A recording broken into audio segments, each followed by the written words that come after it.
जी, मुल्क में इस वक्त ज़ेर-ए-इल्तवा मुकदमात की तादाद बढ़ती जा रही है। ये मुकदमात चारों सूबाई हाई कोर्टों में और अदालत उज़्मा में ज़ेर-ए-इल्तवा हैं। इस वक्त इन ज़ेर-ए-इल्तवा मुकदमात की तादाद लाखों में है और जिस तेज़ी और सूरत के साथ अदालत उज़्मा और अदालत आलिया इन मुकदमात का फ़ैसला करती है, उतनी ही तेज़ी के साथ नए मुकदमात दायर कर दिए जाते हैं। इन मुकदमात में ख़ास तौर पे फ़ौजदारी मुकदमात हैं जिनमें बेशुमार मुलज़मान की ज़मानतों का मसला है और वो लोग भी शामिल हैं जिनको मुख्तलिफ़ मुकदमात में या तो सज़ाए कैद दी गई है या सज़ाए मौत दी गई है और वो जेल की कोठड़ी में बैठकर अपनी किस्मत के फ़ैसले का इंतज़ार कर रहे हैं। इन दीगर मुकदमात में फ़ैमिली के मुकदमात हैं और फिर उससे बढ़कर सरकारी मुलाज़मों के मुकदमात हैं जो कि साल हर साल से ज़ेर-ए-इल्तवा चले आ रहे हैं, लेकिन उनके जल्द इंसाफ के लिए कोई अभी तक लाया अमल तय नहीं किया जा सका, जिसकी वजह से ये सिलसिला अभी तक जारी और सारी है। इस सिलसिले में जब हमने माहिर कानून साज इस सिलसिले में जब हमने माहिर कानून और नामवर ज्यूरिस्ट जनाब आमिर सुहेल सलीमी से रब्ता किया तो उन्होंने हमें बताया, एक तो मुकदमात की भमार जो है वो इसलिए ज़्यादा है कि उसमें एडमिनिस्ट्रेटिव फेलियर है। आपके पुलिस के डिपार्टमेंट, आपके एग्जीक्यूटिव डिपार्टमेंट और दूसरे ऐसे डिपार्टमेंट जो लोगों को बड़े अर्लियर स्टेज के ऊपर रिलीफ दे सकते हैं, वो अपनी नाअहली की वजह से वो रिलीफ दे नहीं पाते, जिसकी वजह से उन मुकदमात का भी बोझ अदालतों पर पड़ता है। दूसरी बात यह है कि अदालतों में आपने देखा होगा कि एक नया सिस्टम इंट्रोड्यूस किया गया है, उस है ADR, अल्टरनेट डिस्प्यूट रेजोल्यूशन। उसके ज़रिए अभी लोग उससे फेमिलियर नहीं हैं, अभी थोड़ा खौफज़दा हैं, उस तरफ आते नहीं हैं। अदरवाइज़ आहिस्ता आहिस्ता वक्त गुज़रता जाएगा तो ये मामला भी उसमें बहुत बेहतरी की तरफ आ जाएंगे।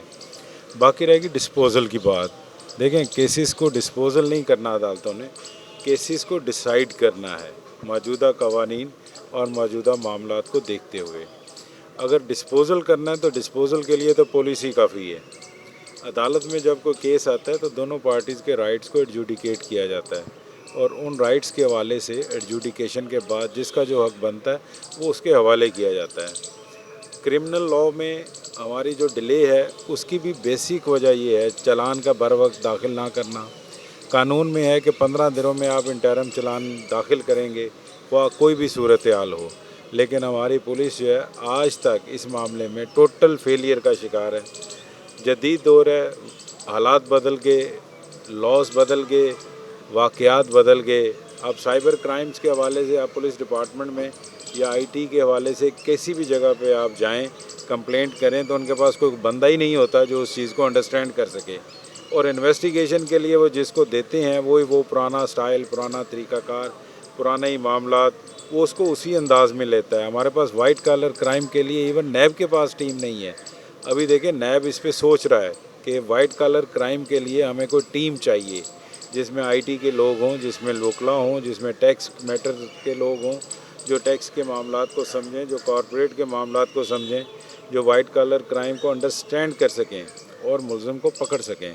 अभी तक हमारे पास ऐसी कोई टीम मौजूद नहीं है और नैब को अब काफ़ी अरसा हो गया काम करते हुए। ये काम तो उसको पहले साल ही कर लेना चाहिए था ताकि जो तूफ़ान बदतमीज़ी आज हम लोग मीडिया पे या जिस बंदे पे इल्ज़ाम लगता है उसकी तरफ से देखते हैं वो ना आता। उसको भी पता होता कि भाई मेरा मामला जो है वो मेरिट के ऊपर डील हो रहा है और जो टीम इसको डील कर रही है वो इस मामले में काफ़ी ज़्यादा तौर पर एक्सपीरियंस्ड पर्सनस पे मुश्तमिल है। वो कोई ऐसे लोग नहीं हैं जो मामलात को जानते नहीं हैं। फिर तीसरी बात है कि सिविल सर्वेंट्स के हवाले से उसमें भी ज़्यादातर नाअहली आपको हुकूमत की नज़र आएगी क्योंकि ज़्यादातर चेयरमैन ट्रिब्यूनल्स जो हैं वो अपॉइंट ही नहीं किए गए और चूँकि चेयरमैन्स को अपॉइंट ना करने से ट्रिब्यूनल पूरा कॉन्स्टिट्यूट नहीं होता, वो बेंच जो है वो ट्रिब्यूनल जो है ना बनना वो वजह बनती है बहुत सारे केसेस के डिसाइड ना होने की। अब गवर्नमेंट को चाहिए कि तमाम tribunals including services tribunal, income tax tribunal, custom tribunal, इन सब के प्रिजाइडिंग ऑफिसर और चेयरमैन्स जो हैं वो नामज़द करे ताकि वहाँ पे जो पेंडेंसी है उसको एडजुडिकेट किया जाए, लोगों को रिलीफ दिया जाए। अदरवाइज़ तो ये मामलात तो और ये पेंडेंसी बढ़ती जाएगी लाइक वाइज हाई कोर्ट में। अब देखिए, जब आपके पास रेमेडी नहीं है, 199, 1, 2, 3 में आप जो है वो रेमेडी अवेल करने के लिए आप हाई कोर्ट रजू करते हैं और हाई कोर्ट आपकी दादरसी करती है। अगर वही चीज़ें मुतलका फोरम डिसाइड करें अपने रेलिवेंट प्रोविजंस में और उनके अपील्स वगैरह ऊपर आएँ, तो हाई कोर्ट के ऊपर कम बोझ होगा, ज़्यादा बोझ नहीं पड़ेगा। आखिरी बात बताइए आमिर सुहेल साहब कि वो मुकदमात जिनमें कत्ल के मुलज़मों को सज़ाए मौत हो चुकी है नीचे से, और उनकी उम्र कैद की सज़ा और सज़ाए मौत की अपीलें अभी तक ज़ेर इल्तवा हैं, उनकी जल्द समाअत के लिए और उनके जल्द फैसला के लिए क्या आप समझते हैं कि सुप्रीम कोर्ट बार एसोसिएशन को कोई अपनी तजावीज़ देनी चाहिए? देखें, बतौर ह्यूमन राइट्स एक्टिविस्ट मैं यही कहूँगा कि जो भी ऐसा शख्स जिस पे कत्ल का इल्ज़ाम है और वो अपने अपील के सिलसिले में इंतज़ार कर रहा है कि मेरे किस्मत का फ़ैसला जो है वो अदालत जल्द कर दे, तो जब 7 डेज़ में आप अपील फ़ाइल करवाते हैं तो फिर 7 डेज़ में उसका फ़ैसला भी होना चाहिए। इसको डिले नहीं करना चाहिए। मेरा ख्याल है हमारे साबका चीफ जस्टिस जो खोसा साहब थे, उन्होंने काफ़ी तगदो के साथ इस मामले को पाए तकमील तक पहुंचाया। बहुत सारी क्रिमिनल अपील्स थी, बल्कि आलमोस्ट सारी की सारी क्रिमिनल अपील्स वो डिसाइड करके गए। अभी जो है वो अगर सुप्रीम कोर्ट जो है इस मामले में कोई थोड़ा सा स्ट्रिक्ट वर्जन ले और हाई कोर्ट भी उस पर थोड़ा सा स्ट्रिक्ट हो कि हमने अगर 7 दिनों के अंदर अपील फ़ाइल करवानी है एक्यूज से, तो फिर 7 डेज़ में हमने उसको डिसाइड भी करना है।